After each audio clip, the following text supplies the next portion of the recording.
Remercions notre Seigneur pour sa bonté, sa clémence envers nous. Remercions Dieu ensemble. Remets ton cœur entre ses mains. Nous savons tous que nous sommes en train d'entendre ce message important pour notre vie. Nous devons marcher et vivre comme des crucifiés et vivre comme Seigneur des hommes et des femmes qui sont morts avec Christ et qui sont ressuscités avec Christ. Bénissons le Seigneur. À toi seul toute la gloire, la louange, la puissance te reviennent à toi seul au siècle des siècles. Merci de nous conduire ce soir, que je diminue, que toi seul sois élevé, attestant que tu es le seul vrai Dieu. Au nom de Jésus-Christ. Quel ami fidèle tendre, c'est vrai, nous avons en Jésus-Christ. Est-ce qu'on peut chanter ensemble? On peut chanter ensemble? Toujours prêt à nous entendre, c'est vrai, à reprendre notre cri. Quel ami fidèle, quel ami fidèle tendre.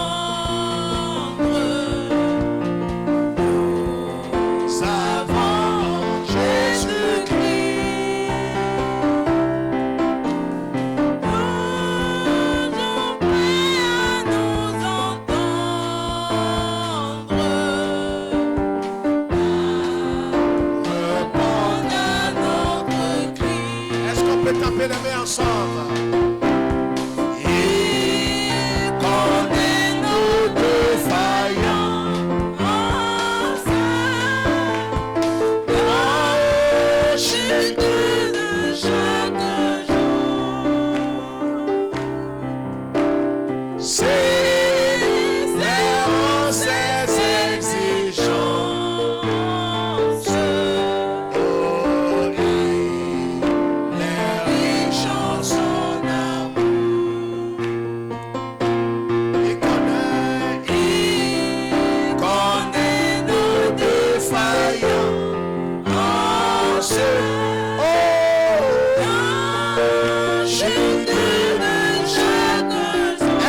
Se réjouit dans le Seigneur en chantant ce cantique. Sévère ses exigences. Réjouis-toi, notre Seigneur est fidèle. Les riches en son amour. Il connaît nos défaillances.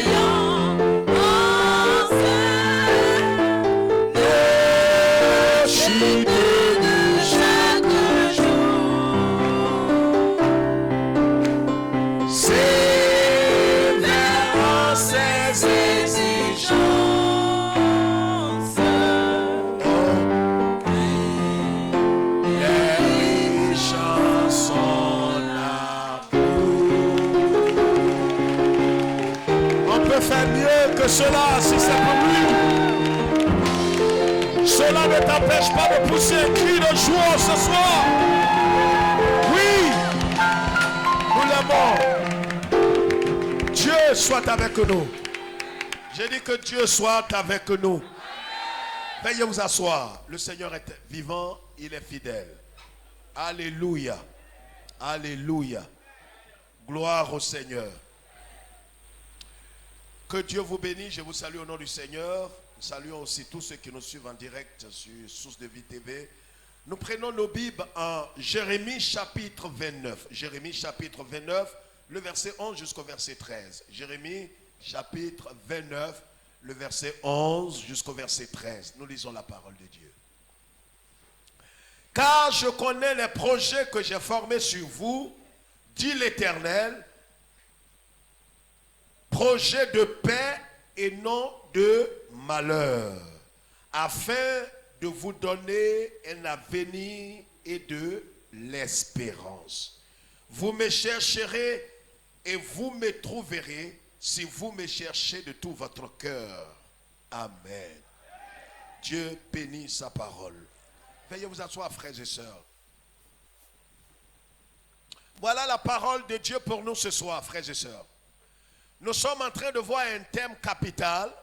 Dieu vous testera durement malgré votre, quelqu'un peut m'aider, malgré votre consécration avant votre ascension.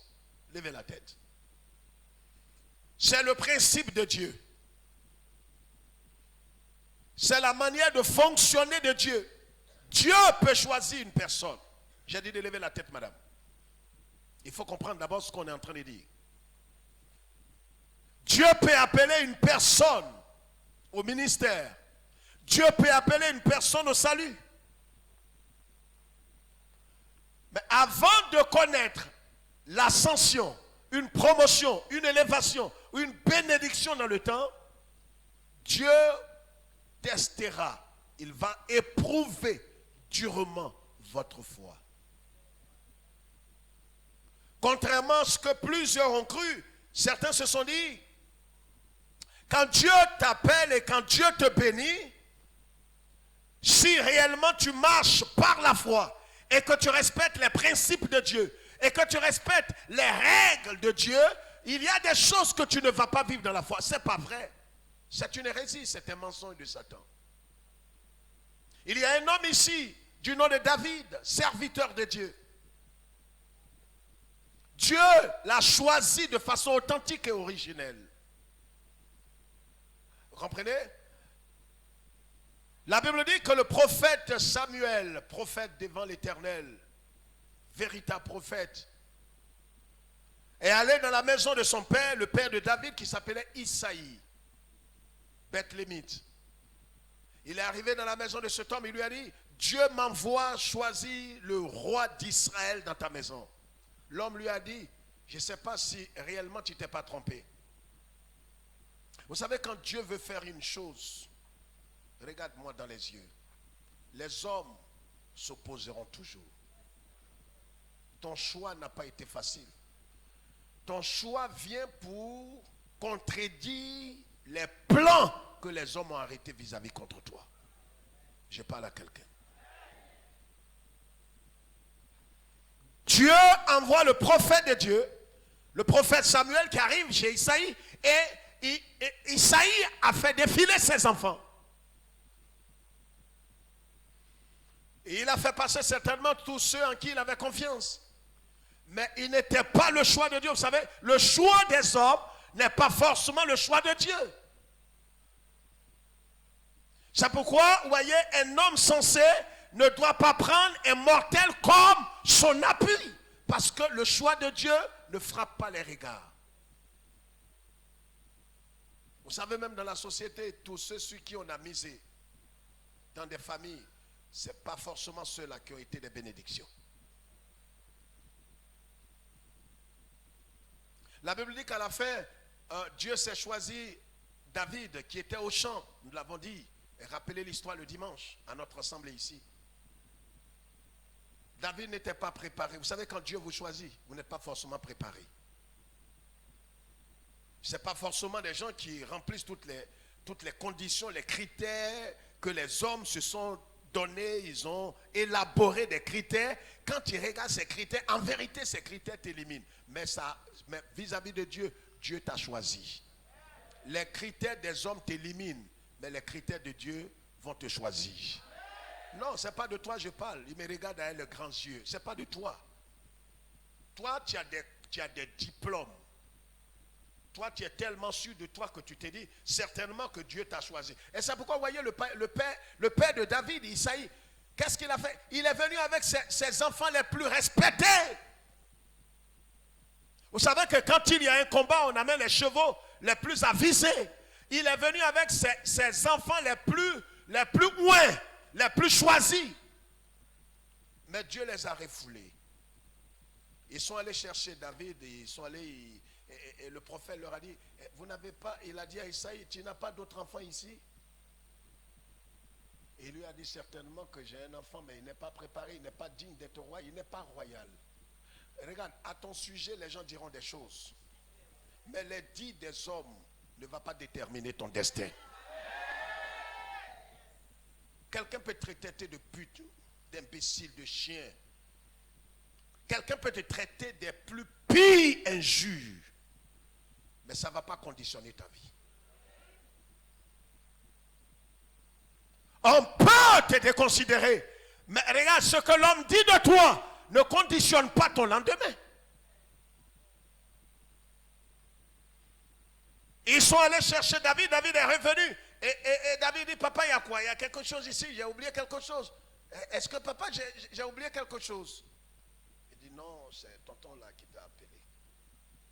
Mais tonton, j'ai fait quelque chose. Il dit, non, mais tu n'as rien fait. Tu es le choix de Dieu. Choix de Dieu veut dire quoi?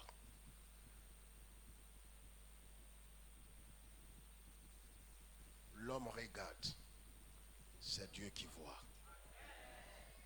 Si l'homme voyait ce que tu étais véritablement, ce que tu seras dans 3 ans, ils vont commencer à traiter alliance avec toi aujourd'hui.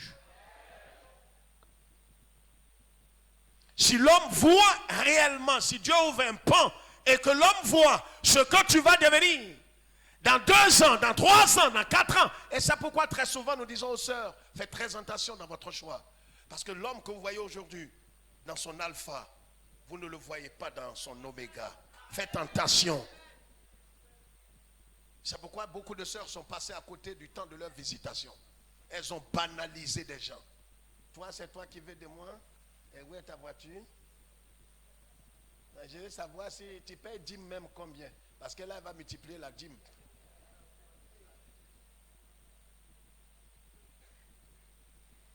Celui que tu sous-estimes ce soir, tu ne sais pas dans 3 ans ce qu'il sera. Je ne suis pas en train de dire à quelqu'un qui nous suit peut-être sur Source de Vie TV qu'il faut tomber sur le premier venu et l'épouser. Non. On ne se marie pas sur, voyez, des choses comme ça. On se marie sur des fondements éternels. Est-ce que tu l'aimes? Est-ce que ton cœur est circoncis? Est-ce que tu l'aimes véritablement? Est-ce qu'il t'aime? Est-ce que l'amour est réciproque? David, choix de Dieu. Mais le problème est que quand le Dieu s'est choisi David, la Bible dit qu'il y a eu un concert dans le ciel. Dieu regarde tous les serviteurs de tous les temps, à commencer par Adam, en passant par un certain Métuséla, l'homme le plus âgé de la terre, en passant par Noé le juste, en passant par Abraham, en passant par un monsieur respecté parmi tous les respectés. Il s'appelle Enoch. Il n'a pas connu la mort. Quelque temps après, un autre est venu du nom d'Élie et tous sont montés avec leur corps, leur âme et leur esprit dans le ciel. Dieu a convoqué tous ces patriarches, ces vénérés. Il leur a dit certainement, vous connaissez David? On dit David. David le petit là, le sanguinaire là, lui qui a cherché la femme du riz. Vous savez, les gens vont t'identifier avec ton péché.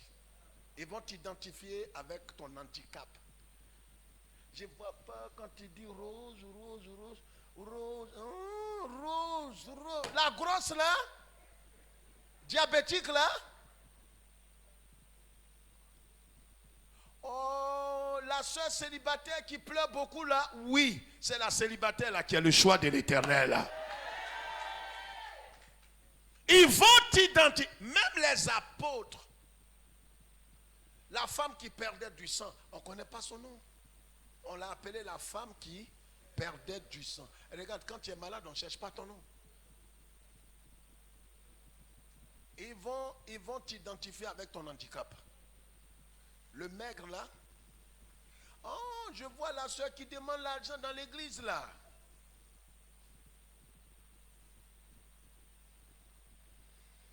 Dieu fera qu'il retienne ton nom. Un jour viendra où ils vont se souvenir de ton nom. Il y a des gens qui étaient anonymes parmi nous. Aujourd'hui, on les appelle par leur nom. Vous savez, Dieu va t'imposer à certaines personnes. Il ne peut pas ne pas connaître ton nom. David est le choix de Dieu. Et la Bible dit que David, Dieu se lève un jour. Il dit David est l'homme selon mon cœur. Les gens disent Dieu, bon Dieu. Tu sais de quoi tu parles? David, est-ce que c'est du même David là? Le tonton qui a cherché la femme là, qui a tué son mari là, sanguinaire là.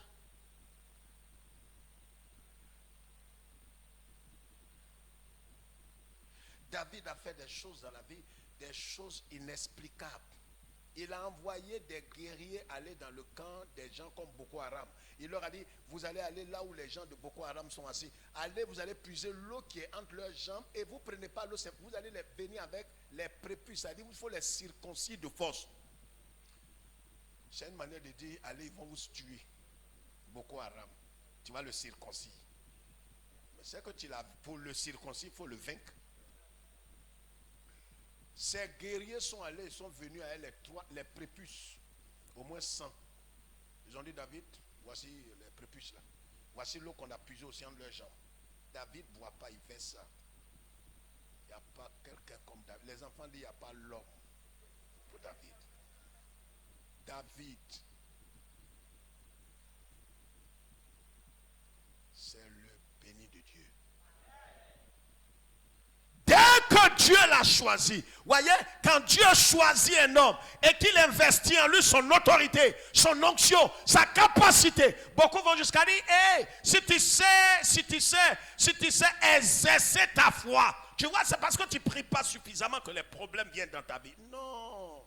Celui qui te parle là, c'est un ignorant. Il dit non, c'est parce que tu ne coupes pas les liens, tu ne coupes pas les cordons. Tu n'attaques pas, tu ne tailles pas les démons. Tu es malade, on taille démon. Démon là, c'est un arbre. Vous êtes fou. On ne taille pas démon.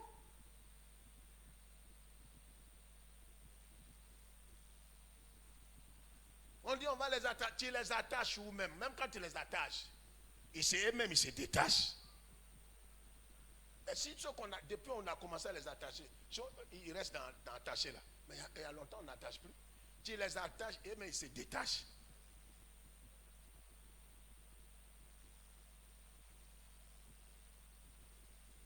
David, quand Dieu l'a choisi net, la Bible dit Dieu a confirmé sa destinée, confirmé son appel, confirmé son avenir.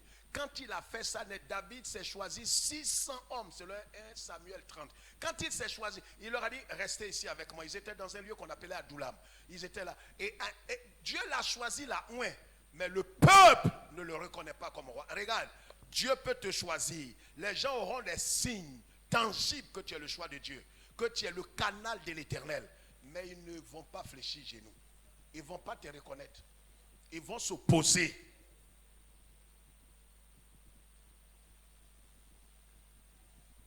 C'est ça les épreuves.